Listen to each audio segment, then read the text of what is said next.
again to the Iron City Roundhouse Report, the podcast where the love for the high iron meets the precision of the scale model. Whether you're tracking the latest Class 1 freight movements or perfecting the scenery on your home layout, we're here to celebrate the history and hobby of railroading.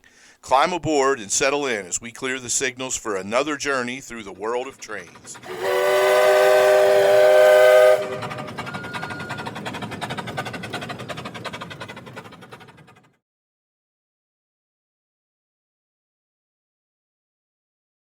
Hello and welcome to another episode of the Iron City Roundhouse Report. We are very glad that you've chosen to join us yet again for another episode.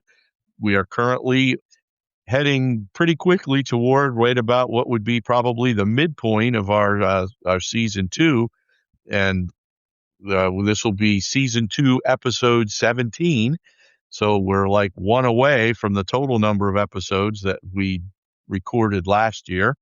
And we're, a lot of exciting stuff coming up here. But this episode is very exciting in its own right because we're going to revisit a guy that we've had on here before. He's a good friend of ours and one of the key members, one of the irreplaceable members, really, of the original core group of Iron City guys, one of the OGs, we called him. And he was on that very popular OGs episode, which gave a lot of the history about the formation of Iron City, the Iron City N-Scale group, the Iron City page. And so we're really happy tonight to have our good friend Mike DeSensi with us, who is now going to be referred to, I guess, as El Presidente as of season 2, episode 7. Is that correct, Pat? Yeah, that's it. We're on season 2, episode 17. El Presidente. Mike is on this evening with us. Brad, we've had a lot of people ask us to talk about operations. We've had a lot of people ask us about, different things about T-Track and everything. But we did have a lot of people come up and say, hey, we'd like to hear a little bit more about clubs in people's personal layouts and what they have. And we thought, what a great time. Mike has just been elected recently as the president of the Ohio Valley Lines, which is a layout just west of Pittsburgh, outside of Pittsburgh, one of the suburbs. And tonight we have some great conversation with them about, what it takes to be a president. How do you join a club? Because a lot of people don't know that there are clubs, around the country. A lot of times they're kind of private, not because, they're trying to keep people out. It's just that it costs money to advertise it, and it takes a lot of effort. And a lot of these clubs, the energy is more on the club getting things built or worked on or maintenance, and less on a advertisement or marketing campaigns or stuff like that. So I think it's good to hear about how a club is formed and built. Yeah. And there's still a lot of that, I think, with clubs too, that feeling that we're in a dying hobby, Pat, that if you the model railroader generation that we're part of, if you look, I know it always, before we got hooked up with all this stuff on the internet, it always kind of depressed me to look at the advertisers index and model railroader, because I can remember when there were more shops advertising in that thing, more brick and mortar stores in the state of Pennsylvania alone than what is there now. If you look at a model railroader from the late 80s, early 90s, and compare it to what you see today, if you've never seen one of those older ones, where you'll be astounded at how many stores and retailers and stuff were advertised. So if you come from that background, I know it led me to believe that this hobby was a dying hobby. But with what we've been able to do, and with the people, including Mike, who's one of the important people we hooked up with early on, we've been able to see that the hobby isn't dying. We're just coming up with different ways of finding each other.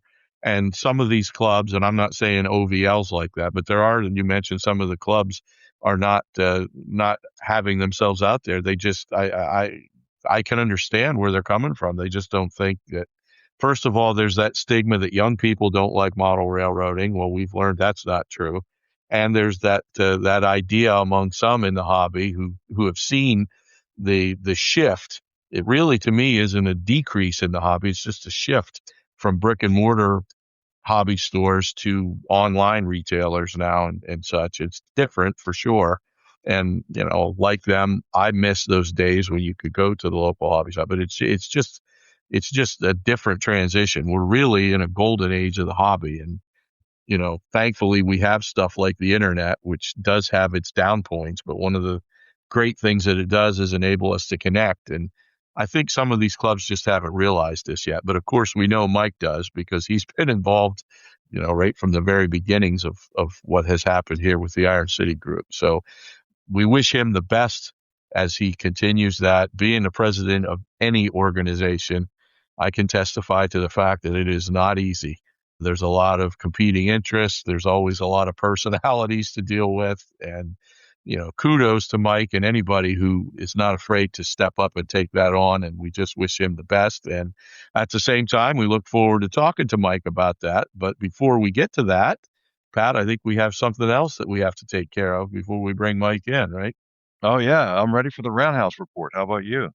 Me too. Always enjoy the Roundhouse Report segment, and I think our listeners enjoy it as much as we do. So, yeah, let's get going with that. Do you want to lead off, or do you want me to? I got us tonight. The first one tonight I have is David Yale. David, thanks for posting. David's working on some ideas on some advice he's been asking for. We had some good responses to it, and it's something that Brad and I have been talking about on some different chat lines after he went to the show down at Chattanooga about some people doing some custom printing, custom designs for DCC throttles. And it kind of reminded me of the DCC EX type of folks that are kind of building their own systems in that regard. And that, he was looking for some feedback and some potential shapes. I can't wait to see what he has. Brad says he's got a couple of surprises for us maybe down the road that maybe we can take some pictures of once he gets those completed. But David Yale, actually, Brad and I have met David a few years ago. And so it was great to see him actually on Iron City and asking for some advice. Longtime listener, I believe, of the show, which is not that long. We've only been on for a couple of years. But it's great to have people from the beginning that are liking what they're hearing. And Brandon always talked. The show is about the Facebook page as much as the podcast. We're a combined effort here, and I really appreciate him posting that. I can't wait to see what he has to offer, Brad. Yeah, likewise. It is good that David is part of this. And the meetup that Pat's referring to is from a few years ago. I don't even, what was it, 2022, 21, somewhere. I don't even remember exactly the year. It all runs together. But this was when Pat was still employed as an officer in the Army, stationed at a place called Fort Indiantown Gap, which is south of where I am here in Central PA. But there was an event with the A Modeler's Life podcast that Pat and I were both fortunate enough to be guests on a couple times. But before this is how we got hooked up with them too, really, Pat, and how we found out that we enjoyed podcasting. We kind of went to an event called Tomstock, which is put on by our good friend Tom Jacobs, who's been a guest with us before, talking about his fine layout. He did two different, I believe, Tomstock events.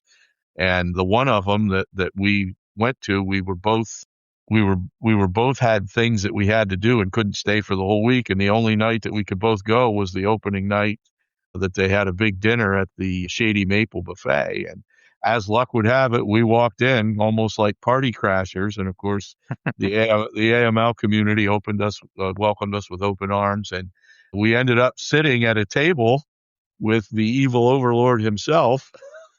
Because I believe he may have been late to the party or something. I don't remember. But anyway, David, to talk about what you're talking about, David was there at the table with us, and that's where we were able to meet him, and he's been a good friend ever since. And this throttle thing that you're talking about, Pat, actually originated at a pretty big event that I was fortunate enough to just return from as we're recording this, the NMRA National Convention in Chattanooga. And a clinic that David and I both attended was about a throttle, a DCC throttle, like you said, by Jeff Bunza is the gentleman's name who originated this. And then another gentleman presented about what he had done with the Bunza throttle. but it's a throttle that can be made with easily. I just ordered all the parts so that I'm going to try to put together a prototype and make sure I can get it to work. I'm pretty sure I have less than $20 in all the parts. Now I did have one of the things that you need is a potentiometer, and I did not have to buy one because I had one on hand. But yeah, it's an exciting thing that we're going to try here. It's been around for a while, but I have to be honest, I had never heard of it until we were at this clinic in Chattanooga, and I didn't even realize David was going to be going to it. But I turned around and looked, and there he was, and we both said, "Oh, this is cool. We got to try this." So I came. Actually, I went back to the hotel that night and ordered up the components, and most of them, in fact, the last of them that I was waiting on just came yesterday as we're recording this. But it's a really cool thing because you can have a DCC throttle. It may not be the most advanced DCC throttle on the market, but it will do what you need to do to run a train. You can have throttle control. You can have control of 5 or 6 of the functions or more, depending on what you want to do with your throttle. You can kind of customize what all can be controlled with it. You can build the throttle to the size that fits for your hand. It can either be larger or smaller, whatever your preference is. And like I mentioned, you can, through the programming of it, you can customize which functions you're specifically able to control with your throttle. And David's post that Pat's referring to is he's a 3D printer. So he's going to 3D print his own cases for that. And, once he wants to figure out how much space he's going to need to fit the components in, and then design the throttle case accordingly. And there is a surprise coming up that I'm not going to tell Pat possibly what that surprise might be in conjunction with this. But if everything works out, it could be pretty cool. So yeah, thank you to David for sharing that post. And also on a personal note, David, it was great reconnecting with you there at the convention in Chattanooga. And we look forward to seeing what you come up with these throttles, because it is, it's a way to get in and have and it is, I should mention, it's a Wi-Fi throttle. So, Right. that part, there is a fair level of sophistication with it, but it doesn't, from the directions I've read, it does not look to, as long as you have soldering skills, it doesn't look like it's too hard to put one of these together. My biggest thing is whenever I get to the stage where I have to program it, that's where I start to get frustrated. So, Right. So our buddy Kevin Squire, be ready for a bunch of You, Facebook messages you on the stole side. you stole that right on my mouth. I was going to say that. I was like, well, I don't have any problems. Kevin does it. Yeah. Yeah. So Kevin, there might be a whole bunch of people, if this takes off, asking you questions about how to get, because it's programmed very similarly to the way, and I think you can use even the same software that you would use to program Arduinos, which I do have some experience with programming Arduinos, but Kevin, with his work with the DCC EX and stuff, which is also Arduino based, he I think knows more about that than probably you and I put together programming those chips. So yeah, that was a kind of neat thing, and thank you to David for sharing that, and thank you for bringing it to our attention, Pat. Yeah, Brad, which one do you have this evening? Well, I have a kind of a neat thing that I wanted to share, but I do have a bit of a bone to pick with 2 of our younger members, Pat. And the Okay. post I'm referring to is one that one of our young guns, Blake George, posted about an idea that he got from another one of our young guns, Jimmy Brom. And it Okay. is a really cool locomotive that they painted, and I'll get into more of that first. But before we get into that, I have to get to the nit that I need to pick with these 2 youngsters. Jimmy, first of all, for you, giving Blake the idea to deface a Pennsylvania Railroad K4 steam locomotive, and then Blake for going ahead and doing that. So we'll be talking to the 2 of you about that at a future event. But no, I'm just teasing.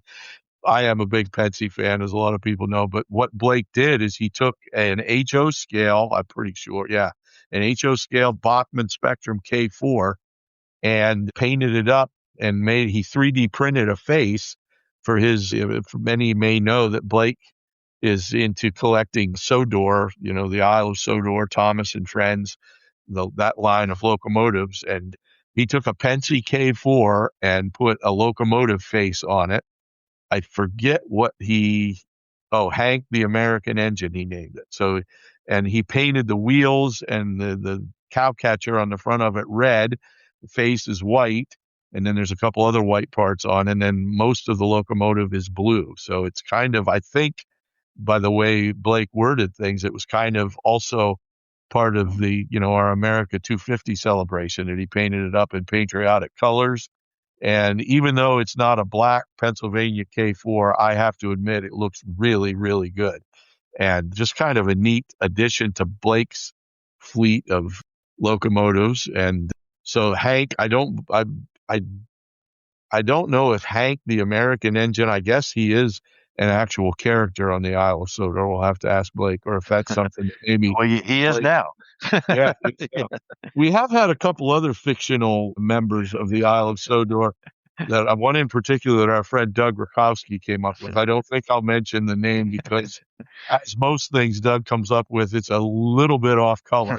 But yeah, this engine, Jimmy again, Blake, I guess, kind of collaborated on this with Jimmy having the idea, and then Blake took over in the execution. And as Blake normally does, I believe he probably installed an ESU Loc sound decoder in that. Or I don't know, maybe the Bachman Spectrum came with sound. I'm not sure, but the locomotive definitely has sound in it because he posted a video, and I'm pretty sure there was sound with it. So it's just a neat looking locomotive. And thanks to Blake for posting that. And well done, Blake, on painting that up. It looks absolutely fantastic. I always enjoy, Blake's got his YouTube channel that he has and his collection and what he's doing. And it's always funny. You'll see Blake say, I got an idea. And then a couple months later, he'll get a post and you're like, oh, wow, he came up with that one. That's excellent. So great work, Blake. And his face or his YouTube channel is DCC Sodor. Yes. So if you're looking for some cool stuff to do with, if you're part of the generation that grew up with Thomas and Friends, Blake does a lot of really, really cool stuff with that line of locomotives. So kudos to you, Blake, and thanks so much for sharing that. And Jimmy, thanks for coming up with the idea. And as I mentioned, that we will be having words about this, though. So just be prepared for that. No, just a really cool thing Blake did with Jimmy's help with the suggestion. So I wanted to share that. Okay, Brad. With that, we'll be back in a few minutes with Brad, myself, and El Presidente, Mike DeSensi, with this week's show. We'll be right back.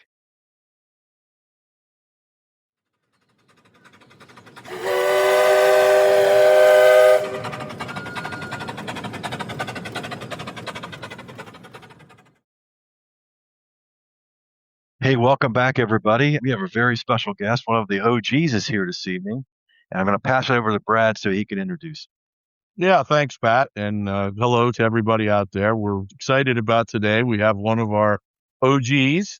For those who were listening last season, remember we had an OG show where we had several of the original founding members of Iron City in that podcast. And we have one of those guys, our good friend Mike DeSensi, is back with us tonight or today, depending on when you're listening to this. So we're excited to have Mike here. And as we mentioned, I'm sure some of you have heard the story before, but Mike is really the one that helped Pat and I to set in motion what would become the Iron City T-Track layout, mainly because Pat and I knew absolutely nothing about T-Track, and we were fortunate just by the sheer force of good luck to meet up with Mike at a Greenberg show.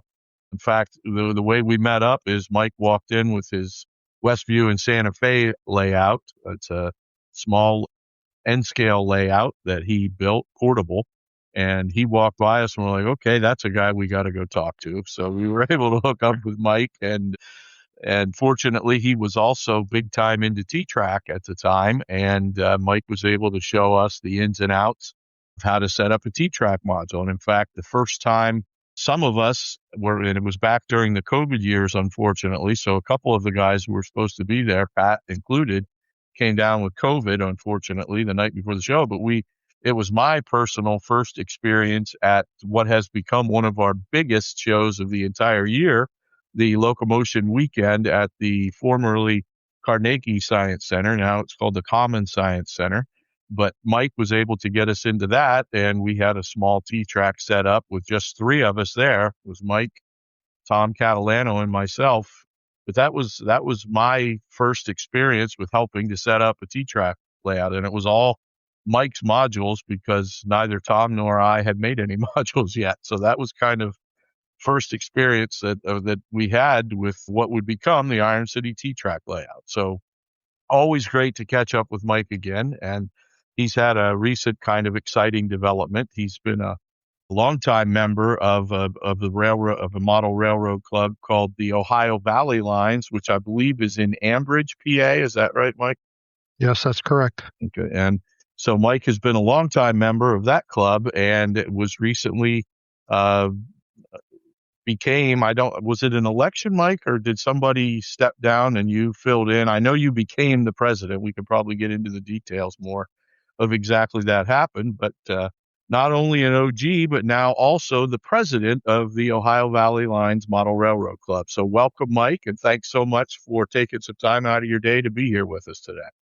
Well, thanks, guys. I really appreciate you taking time out of your day to give me a chance here to talk about the club and all the good stuff that we've been doing.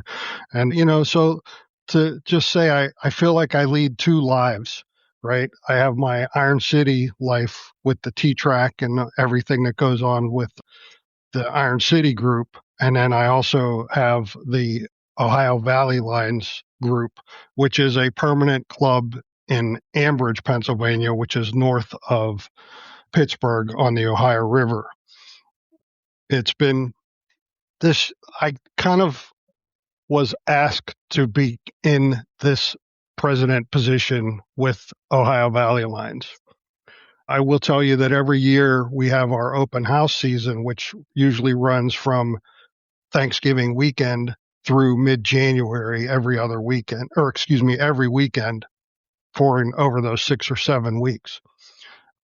After last year, we had an election. The gentleman who was president, who ran for president at that election, he unfortunately had a personal situation that in January he had to resign his position as president. So I was asked to become the interim president until we had our normal elections, which were in June, just a couple of months ago this year. So I acted as, the pro tem president for a couple of months, and then I ran unopposed, which is the way things are. There's usually just one person that will step up, and I'm sure a lot of organizations have this same situation where one person is like, yeah, okay, you're it, and nobody else wants the job. To be honest, our vice president has been vice president for since the year 2000, I think. So, and nobody ever runs against him. So it's just to tell you, that's the way it works. The Ohio Valley Lines. Go ahead. I'm sorry. What were you going to say? No, you go right ahead. I can get in later.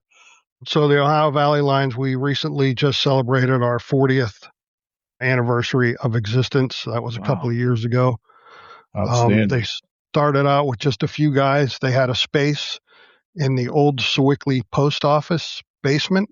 They started to build a layout there. They were kicked out of there, of course. They moved up to Ambridge to a location, spent a few years there, were kicked out of that space again.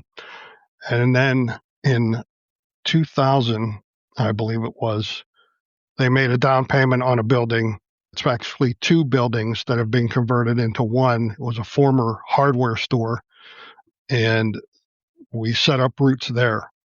And we celebrated that we finally paid off our mortgage. We own the building now completely outright. We have 2 floors of model railroads permanent. The first floor, the main floor, is the HO layout. It fills both of the 2 storefronts wide. The N scale layout fills up one of the basements. And then we also have upstairs, we have space for a meeting room. There's a paint shop up there. There's storage. We even have a pretty decent library of railroad books, paraphernalia, things like that. So That's awesome. It's got to feel good to get that mortgage paid off and know that you finally own the building and don't have to deal with the bank anymore, I bet, huh? Yeah, but there's still lots of things, as many of you guys know, as being a homeowner, it's still a money pit. You may not be paying money to the bank, but you're paying money for something. We recently, like last summer, we had to have the roof put on, a new flat rubber roof, which was a significant amount of money. Oh, I'm sure. Yeah. Right. Yep. It's never ending. When you own your own building of any kind, there's always the upkeep on it and stuff. And every winter we hold our breath, wondering if this is the year that the furnace is going to Oh boy. die on Yeah. us. Yeah. So I had no idea I knew the club had been there for a while, but I didn't know that it had been around there for, you said 40 years, right? in one location or another, yeah. Mm-hmm. And I think the club, our open house seasons have been becoming more and more successful every year. We started Facebook advertising, which is driving a lot of business our way by it's just one of those ads like that you see in your Facebook feed, Mm-hmm. and a lot of people come in and, oh, this is the first time here. I didn't even know you guys existed, blah, blah, blah. We've been around for 40 years, and a lot of people saying, I never even knew you were here in Ambridge, So, So, Mike, Facebook, do you think that's becoming a family tradition now for a lot of people to bring their kids and then bring their grandkids as families? Do you see a lot of that with the new advertising and everything? yeah. And I will tell you that some of the kids that would come a couple of times a year to just wander around and look at this trains, their parents joined the club as members so that they could bring their kids, and the kids run trains on the HO layout on Monday nights. Oh, wow. That's excellent. outstanding. Yeah. Yep, Right. absolutely.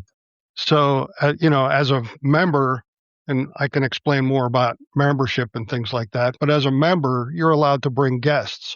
And so the kids aren't really old enough to become official members yet, but they come as their parents' guest.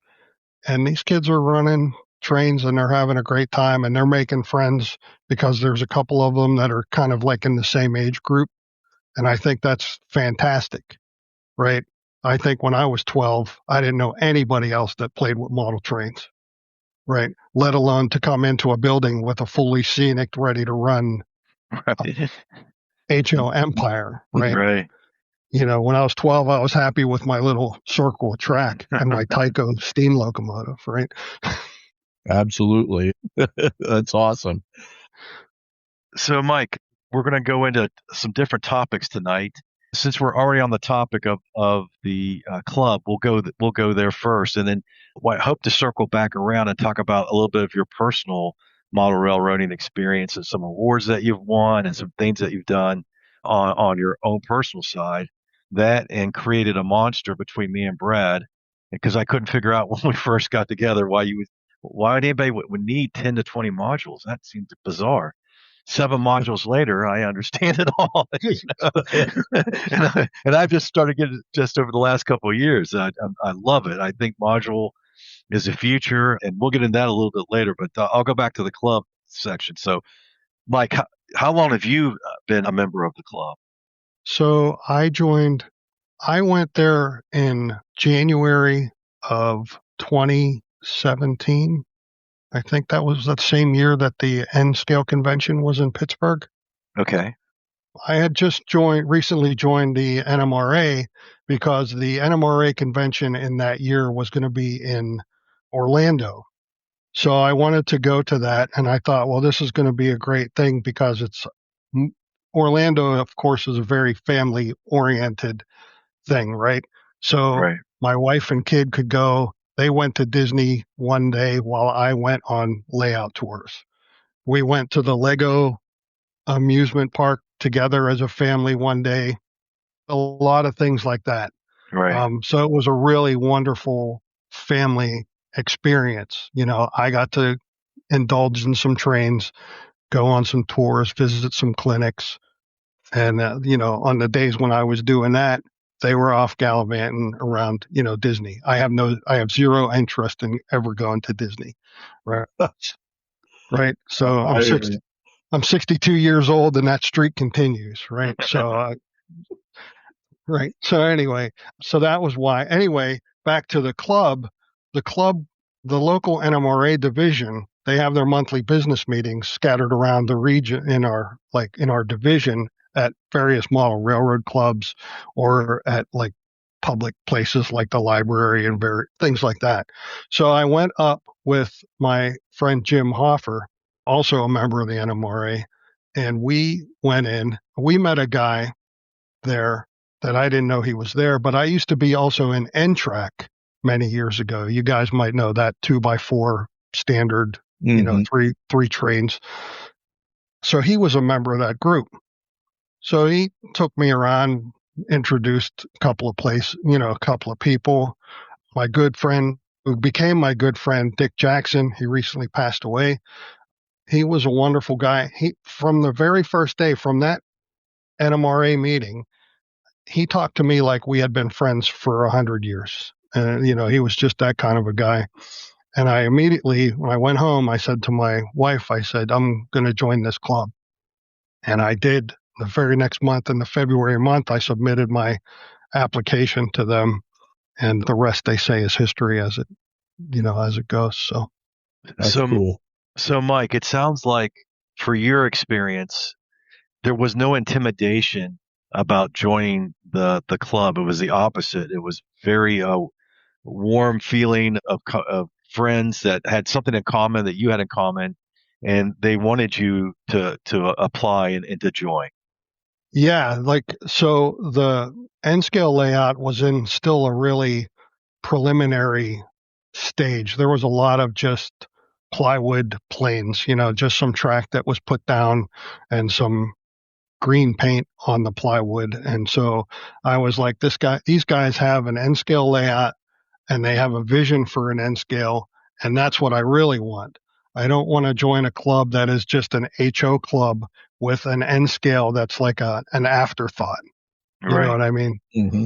So since they had a vision for having this N scale empire in the basement, I was like, this is perfect for me. There's a really good group of guys and they have a lot of work that needs done. And I'll tell you that when I joined the club and I started putzing around with the layout, and there was a scene with a farm on it that was just in still very preliminary stages. And I said, looks like a nice thing that I could just say, hey, I want to do this so you guys can see what I can do and I can get a feel for what you guys want or whatever. And Dick says to me, he goes, no, we got something else we want you to do. And he points over at this peninsula that is just basically just a peninsula with a loop of track. And he goes, we want you to build us the city there. So yeah, you went from one farm to multiple buildings. Correct.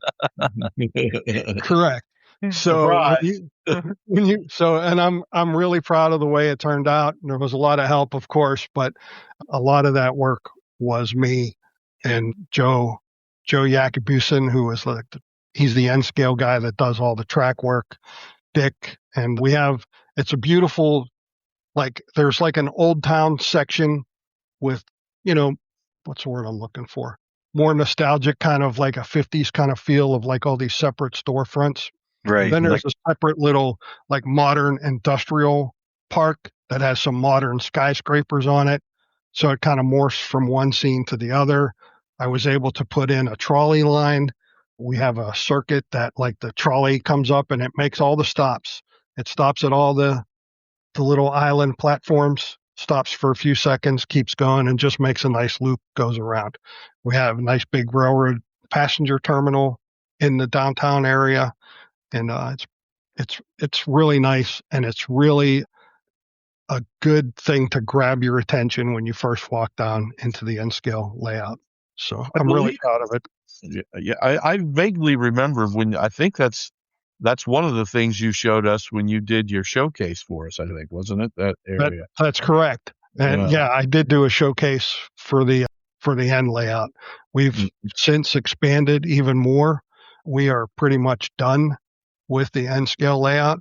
There are some things that I would like to do, but I'm not getting any support from any of the other N scalers because it involves like a major reconstruction of eliminating some of the grades on Is the N scale layout.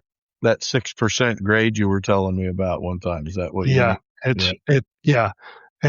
It's embarrassing to see a B&O EM1, which is a 2884, pulling 6 hopper cars. Yeah, because there's on the real railroad, there wasn't much that could stop one of those, even with a 100-car train. Was correct, right? I mean, they were going through like those foothills there in Kentucky and West Virginia and all that, and they were taking care of business.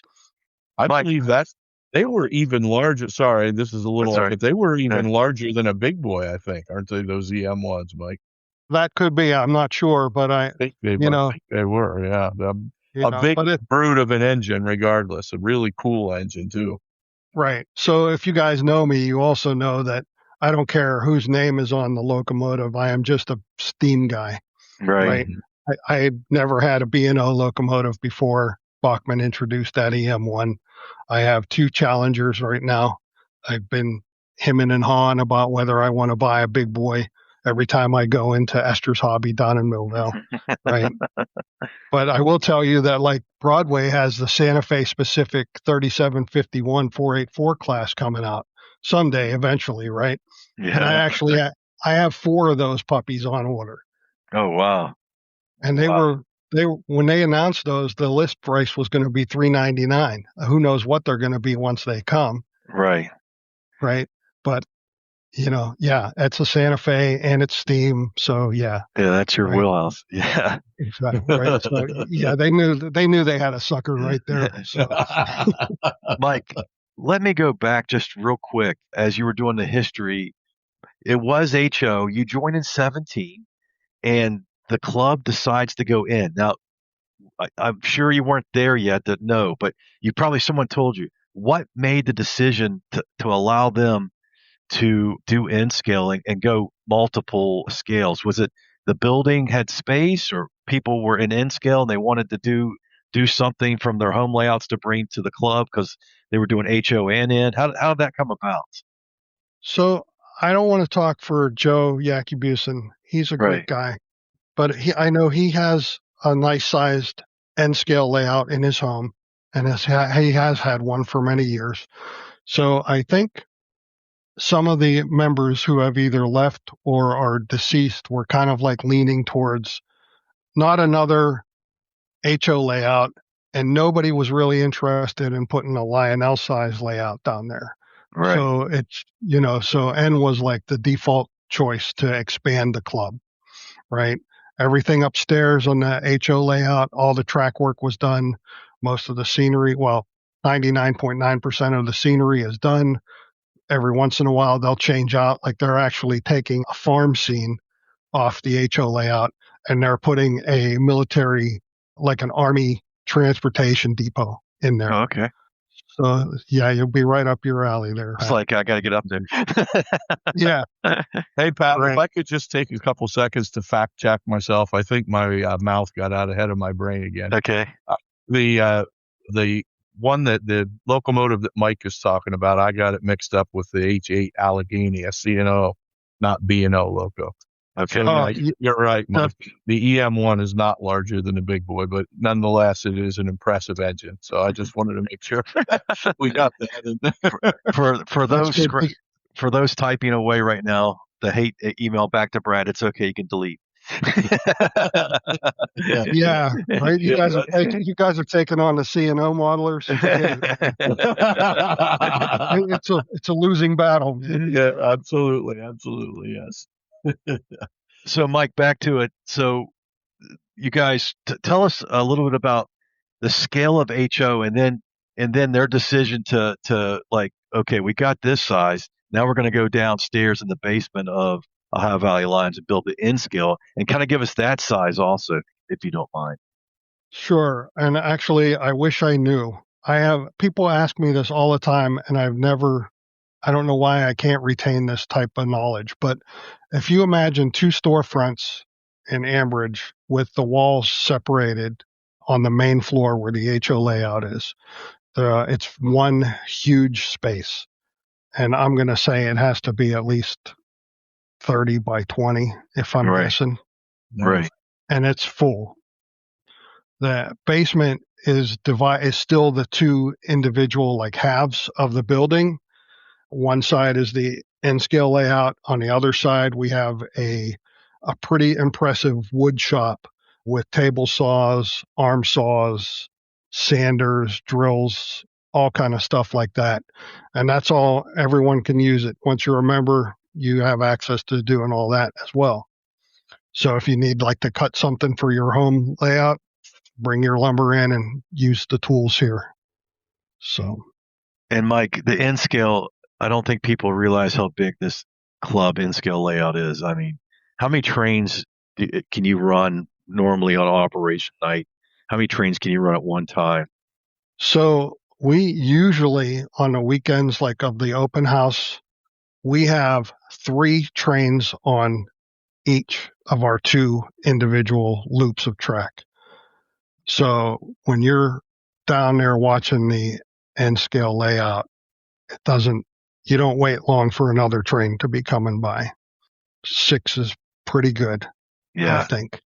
The HO layout upstairs, I don't know much about it, and I might be talking out my rear end when I say this, but pretty sure that it is just one huge loop that folds back over itself. So the layout actually runs like clockwise around the layout, and somehow it comes backwards counterclockwise. So your train runs the whole distance, but it's a single loop. And don't feel bad about talking out your rear end. We encourage that here. No, you guys know me, right? I'm always, Yeah. So Mike, so you were a member since 17. You helped. You're one of the godfathers of the N-scale layout and building and developing. Once you guys kind of hit your, I guess I don't want to say a plateau, but you're kind of peaking right now with most of the stuff completed. What as the president, and I know you've only been the president for a few months, but what are some things a president has to do of a model railroad club? What are some of the things that you feel like you need to do as a president, if you don't mind me asking? Well, one of the things that I said on election night was that I wanted to put the fun back in model railroading is fun in that slogan Model Railroader coined years ago. I want the club to be not thought of as, oh, I got to go up there so I can work on XYZ. I want you to think about coming up to the club because there's people that share the passion with you that are a lot of fun to be around, and it's just a good time, right?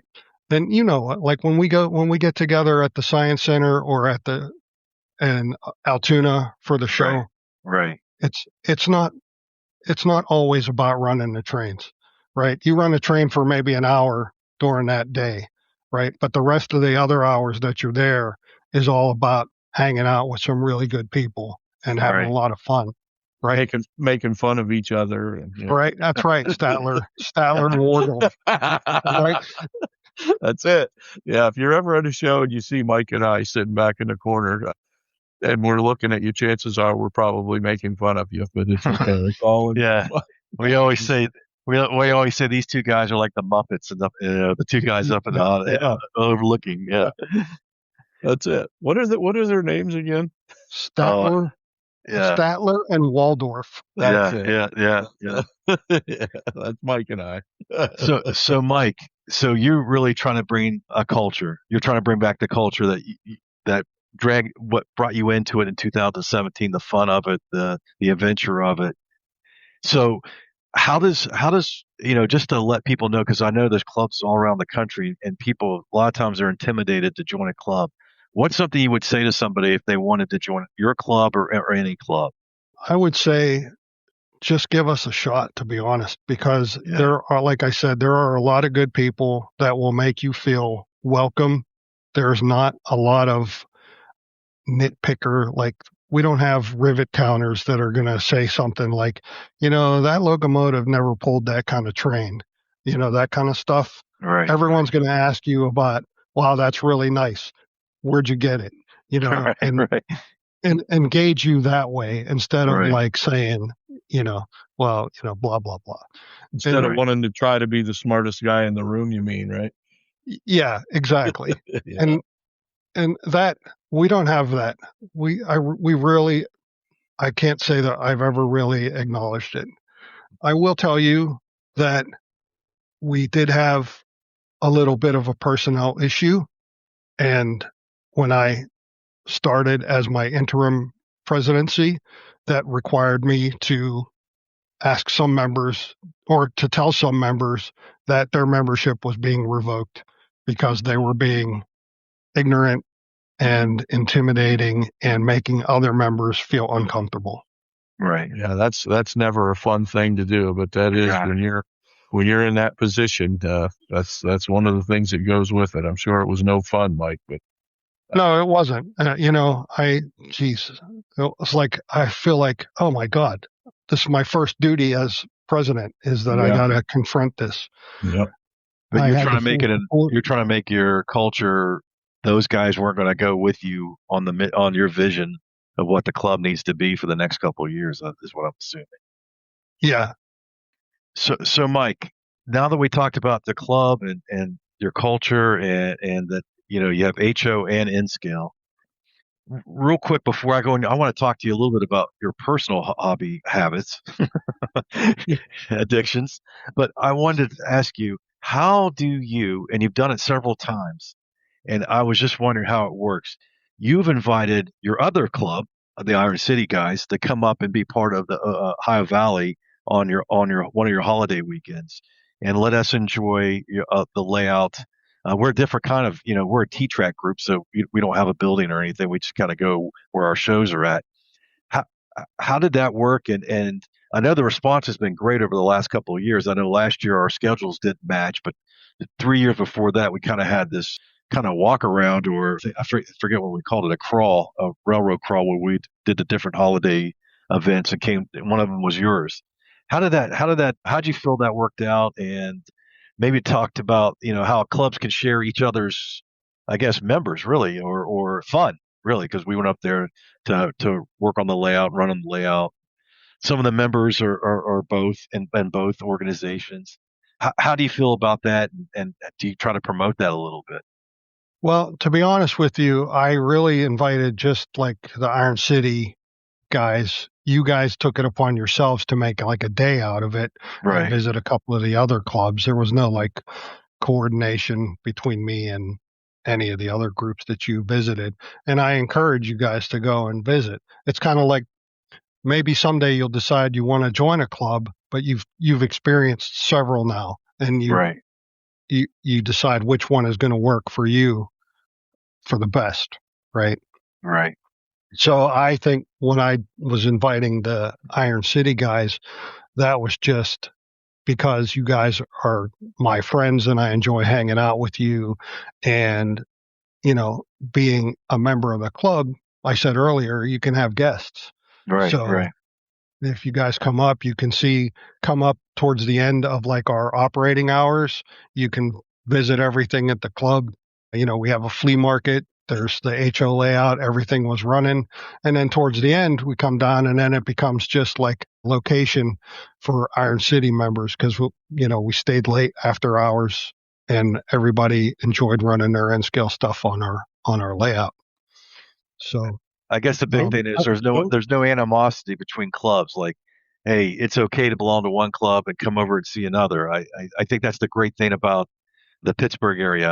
I've never felt that way, and you've been very open with your club to have us come over. So that I think people need to realize that, hey, just because I'm part of one organization or whatever doesn't mean I'm limited. I can visit and go to other places and feel very welcomed. yeah, there's a couple of other clubs. I used to regularly visit the Western Pennsylvania Model Railroaders Museum in Gibsonia, Pennsylvania. They have just like a huge very prototypical, very historically accurate depiction of Pittsburgh to Connellsville and somewhere else in their layout. But their HO, they're very strict about, because they're trying to build a accurate description or depiction of railroading in the 50s down there. There's not a lot of, what's the word I'm looking for, artistic license. Right. Like if you join Ohio Valley Lines and you see a scene and you want to make it better, you go ahead and do it. Right. You just let us know that you're going to do it. And I like that creativity, right? When I built that city, I wasn't thinking about that it had to look like downtown Pittsburgh or downtown Connellsville or anything like that. I built and I put what I thought looked good, and I made a pretty nice city. Right. You know?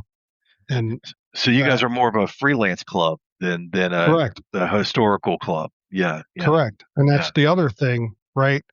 My steam locomotive will be running right next to somebody who's running some SD Mac thing.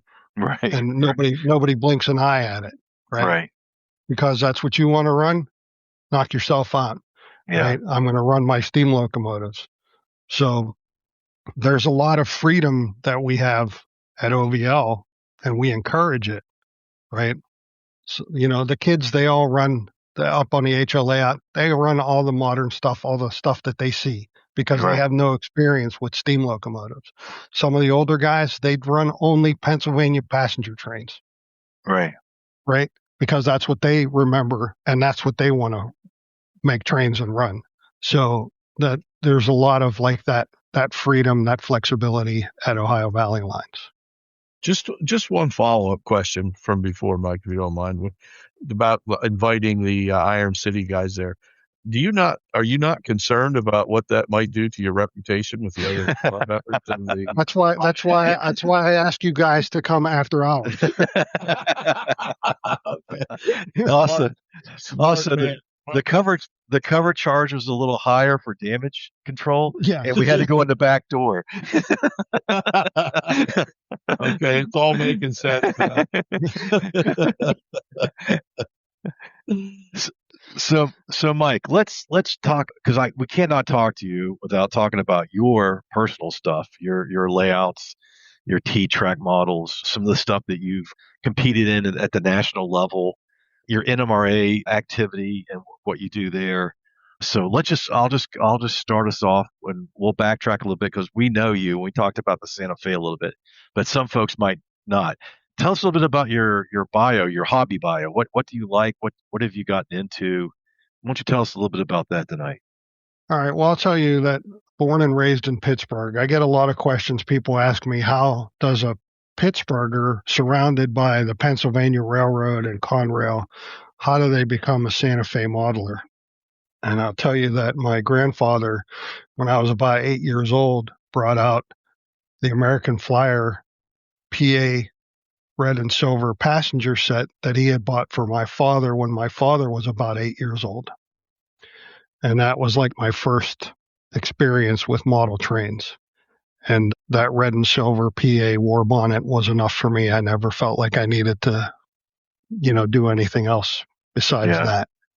So that's how, my grandfather is the one that got me hooked on Santa Fe, right? And then that year for Christmas, I got an HO layout. I got an HO set, a couple of 2x4 boards that bolted together to make a 4x4 with a loop of track on it. That became like the stand with the Christmas tree in the center of it, and my little Tyco 040 pulling a variety of modern Tyco and, steam era crap behind it. Right. Up until about high school, I stayed in model railroading. In high school, I learned that guitars are more attractive to girls than model trains. So I started dumping my money into guitars instead of model trains. Then, I don't know, I think it was about 1990. In 1990, the NMRA National Convention was here in Pittsburgh. And I didn't know about it, and I wasn't even thinking about trains. But I was at my mom's, and I saw some old N scale junk that I had bought just for I don't know what reason, because my previous modeling was all HO. But I had this Bachmann set, and I was living in an apartment at that time, and I said, you know what, I'm gonna take this. And so since about 1990, I've been back into model railroading after taking about a 10-year hiatus, to play with guitars. And there used to be a hobby shop in Dormont. I used to live in the South Hills. It was called A.B. Charles. Oh yeah. He had everything, and like anything that you had in the old Walters catalogs. Do you remember they used to be like an inch and a half thick, like a phone book, Oh yeah. right? And anything you wanted in there, he had it in stock. And so, like, I started in the doing with the N scale. I went to one of the NMRA jamborees in the early 90s, and there were a bunch of guys that had an N-track group. They had actually, if I'm not mistaken, gotten some seed money from the NMRA to start an N-track group for the convention. So the convention was long gone, but the NMRA jamboree is like a one-day mini convention, and they still hold it to this day, usually in the springtime. There's clinics, there's display trains, they got a flea market, there's model contests. It's just like being at a convention, but it's just one condensed into one day. So I met these guys with the N-track group, and I joined them, started building some modules. That group fell apart. And then I was kind of like a lone wolf for a while. Jim Hoffer and I would get together once in a while and go to a show. And he said, this was when the Altoona Club show used to be in Bedford. It was in a gymnasium. It had no air conditioning, and it was always like the first week of August. So it was blistering in there, sweaty, disgusting. But there were some people there. If there was any rain the week before, you almost had to swim into it too, out in that mud the dirt gravel parking lot. Yeah, right. So it was a mess. But anyway, there were some guys there that had some T-track, and I was looking at it, and came home, and I started like looking at it, and I thought the price at the time was pretty unreasonable as far as like the modular kits that you could buy, right? Of course, I was living in an apartment, and I didn't have a place for like to have power tools and stuff to cut my own. But one year then we went, and then I found this guy in Texas that was laser cutting, or maybe not laser, but he was using some kind of CNC machine to cut his layouts, or excuse me, his T-track module pieces. So I said to Jim, you want to join me on this? And he said, yeah. And so we ended up buying 8 modules, 4 corners and 4 double wide modules. He took half and I took half. One Labor Day, we sat here at my current house where I live here on the front porch. We assembled them. And then, so that was Labor Day. I think in January the following year, we started displaying it. Yeah, it was, because we started displaying it at Greenberg. We asked for a couple of tables to put our 8 modules.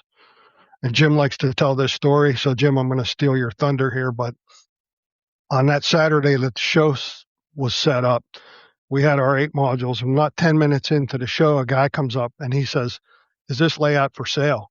He wanted to buy all 8 modules 15 minutes into the show. Oh, wow. And then what year would this have been, Mike? Just for perspective, approximately, anyway. Maybe 16. Okay. Because I already had some. Yeah, because then the following year was the N-scale convention was in Pittsburgh. Mm-hmm. Mm-hmm. And, so this is roughly like 5 years before that first time that you and Tom and Mike, it probably wasn't your first time, but it was the first time that what would become Iron City set something up together. So 5 Yeah. for that. So the local NMRA had a show, was doing it. So that summer show that I met you guys, I asked them, I said, hey, I'd rather bring my 2x4 Santa Fe layout instead of bringing some modules for your T-Track. And they said, yeah. So I displayed my 2x4, and I'm gonna brag a little bit here, but in 2020 I rebuilt it. You guys saw that. And Walters has this thing called the National Model Build Off or something like that, where people submit photos of their layouts and various things that they build for this build off competition. Well, I won 3rd place in that Walters competition that year in the freeform category for my 2x4 layout. Yeah, it's an excellent layout. That's the one Brad and I saw, and I think that's the day we tried to kidnap you and force you into the Iron City. Yeah. We literally had to chase him down because he kept looking back and seeing 2 guys following him, and he kept trying to go faster, and so we went faster. I don't know, man. I thought you guys were working for an ex-girlfriend of mine or something. We're gonna rub me out. So. But I still remember when we were, I think we might have been standing there, Pat, talking to Richard maybe first. And all 3 of our mouths just kind of dropped. It's like, wow, look at that. Yeah. So we set off, and it took a while, but we eventually ran him down. Oh, Mike. And then after that, Mike was like dropping cookies, and then we were just following him around, He's like, hey, I got this thing called T-Track. You boys should get involved. Oh, really? Okay. Right? Yeah. Yeah. I remember that. That was on one of our Let's Talk trains. You guys were starting to say that. And I said, you know what? Between Jim Hoffer and I, we got a layout. You guys just show up and just learn about how to set it up and what it's like to set it up for a show, because Jim and I had already a couple of years experience doing it for shows. And that's what led to that first small setup. Would we have? Man, there were no more than 20 modules on that, I don't think. No, first time I had my Honda was stuffed to the gills. I remember that. Mm-hmm. But Mike, there's a key thing there, and I think people, our listeners around, the country and Australia and New Zealand, wherever we're at, it's okay to not have all the answers in the hobby. It's okay not to even have a module or whatever when you go to one of these shows. It's really great to be able, and people have to be open to let you observe. You observe and you see what's going on, you see how things are done. And it allows you, A, to say, well, maybe I can do that with a little encouragement. And B, it allows you to see, okay, I don't need to be overwhelmed. I don't need to feel like I need to be an expert. All these guys did was take a level and snap these in, especially T-Track. And boom, off they are off and running, So I think our members need to know that too. You do not have to be, and no offense, Mike, an award winner. Yeah, but it helps. It does help. But you can get into this hobby. You can do it. You can, and T-Track is the best way to start. It is the best way to start. And I wanted to make sure people knew that with Mike's help, he's created this huge monster.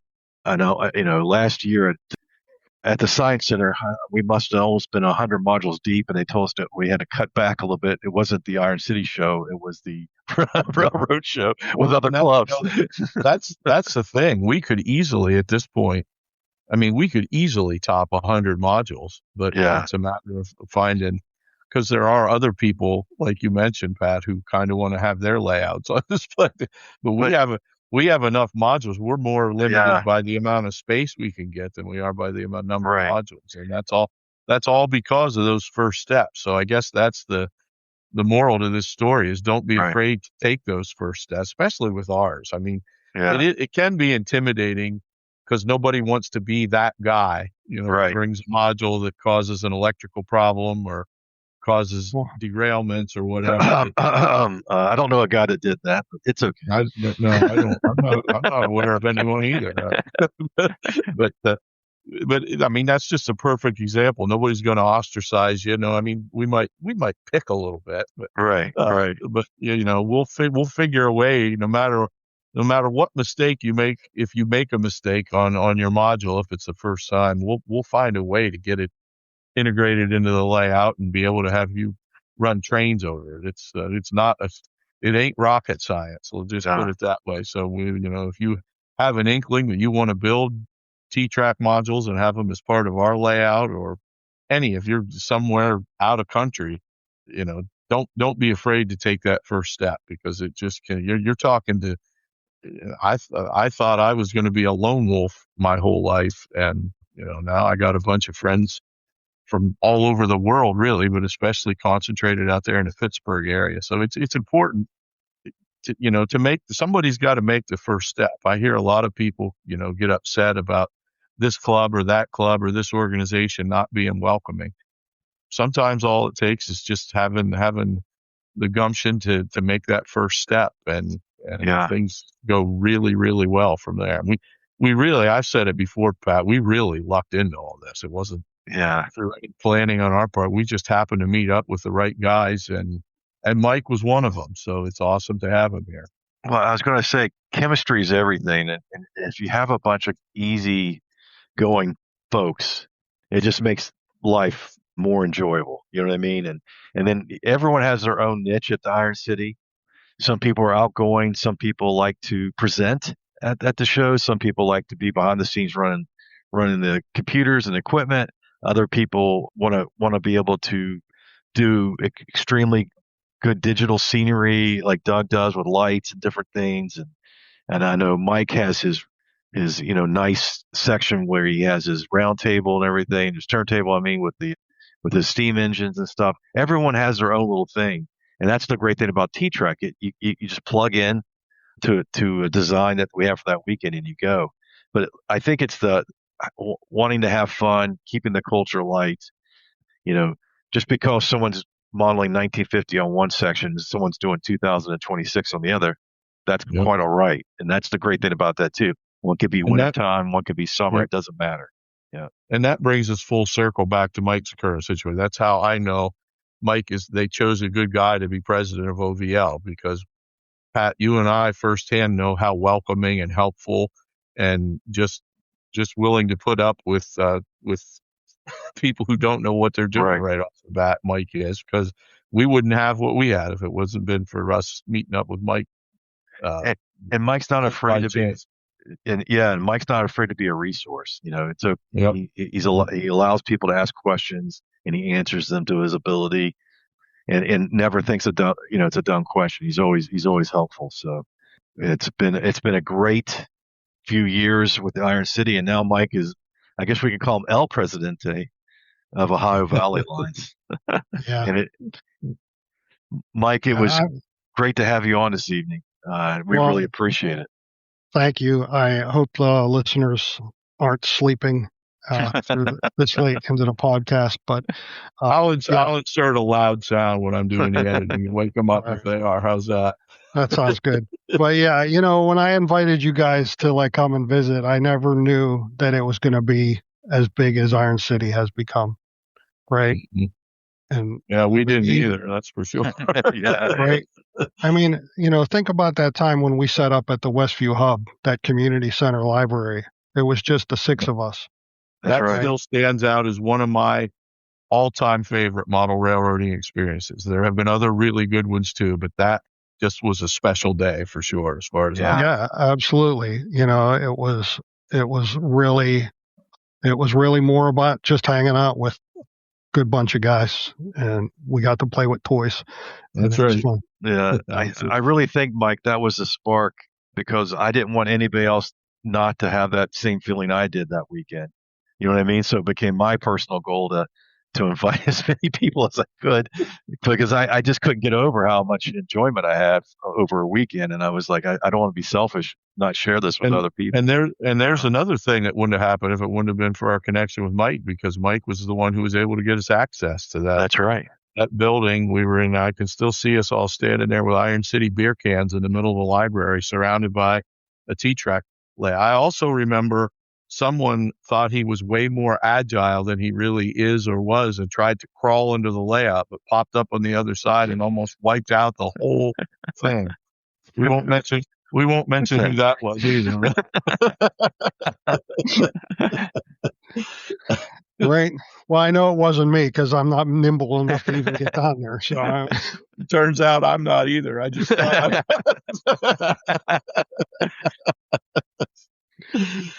But yeah, so many good memories, and it's only, I mean, it feels like a lifetime of memories sometimes, and it's only been since like 2021 or so. But yeah, great stuff.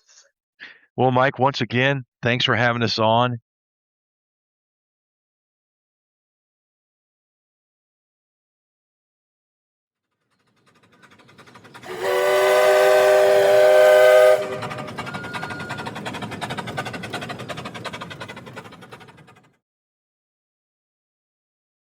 Welcome back, everybody. Brad, what a great show. Mike did a great job explaining clubs and what he's been working on and some projects. And, and as always, it's always good to hear from Mike too. So thank you to him for joining us for sure. Sorry, I didn't mean to interrupt, but oh no, that's great.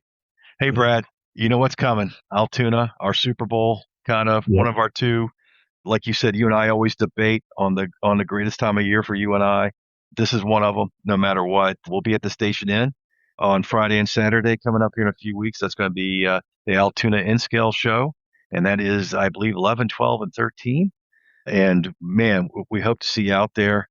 It's going to be a great show. We just had our last podcast was our Altoona special show and talking to everybody, getting us all hyped up. So Brad, can't wait to see you. Get out there, see all our folks that are members and our listeners. It's just going to be a great time.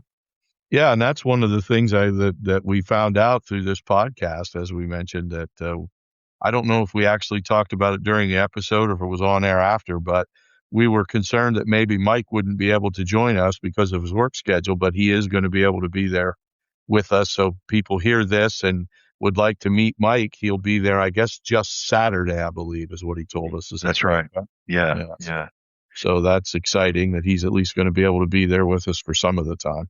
Yeah, and I don't think people realize Mike is I don't know how to say it. He has been the heartbeat of N-Scale model railroading in the Pittsburgh area for decades. So make sure you come up and speak to him and take a look at his work.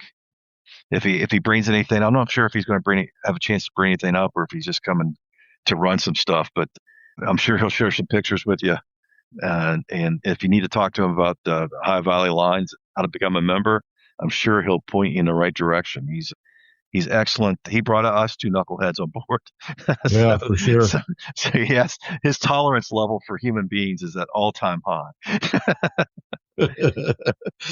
That might be why he's only going to be there for a day, though, Pat. We might be pushing up against the limits of that tolerance. I don't know. That's right.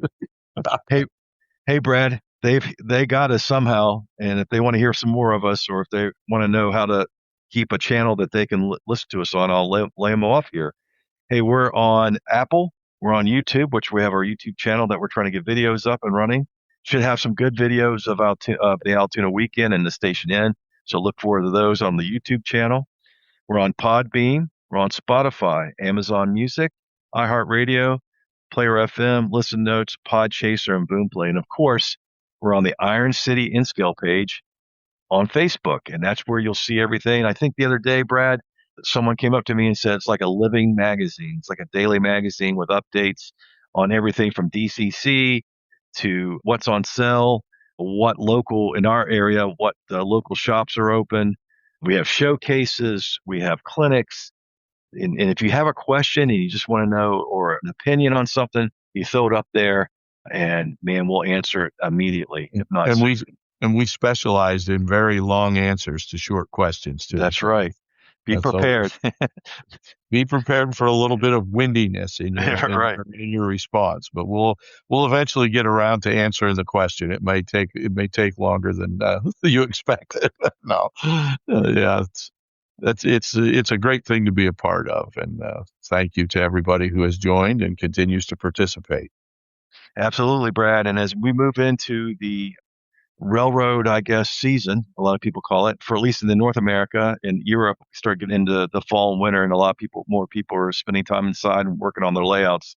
Be prepared to hear a bunch of great shows that we're building right now, and kind of a refreshing look on model railroading, insiders in the actual rail fanning, and actual people that work for the railroads. We're going to have it all. And so as our show grows, so does our fan base, so does our ability to great people to come on our show and talk to us. And that's what it's about. Our show is a conversation format, good friends just talking to each other. And I think it comes out, and I think our listeners really enjoy that. So be on the lookout for a lot more shows. Come see us at Altoona, and I'll pass it over to Brad for his final thoughts. Yeah, thanks, Pat. And especially thank you to Mike, El Presidente DeSensi, for joining us. Mike's a good friend of ours that we've known for a while now, as much of a while as it can be since Iron City was created. It's easy to forget that it's still a relatively new group because of the growth that we've had over the past 3 or 4 years. But it's always great to catch up with Mike, and we wish him the best in his endeavors as the president of the Ohio Valley Lines. So thank you, Mike, and we look forward to hearing from you in the future. And also just an enormous thank you once again to all of our listeners, all of our supporters. Continue, as Pat said, if we're at events and you're in the area, don't hesitate to stop by and have a chat. Don't hesitate to reach out on the Facebook page. And with that, we will say, signing off, and thank you so much for joining us. So with that, we will say thank you once again to the listeners for joining us for Season 2, Episode 17.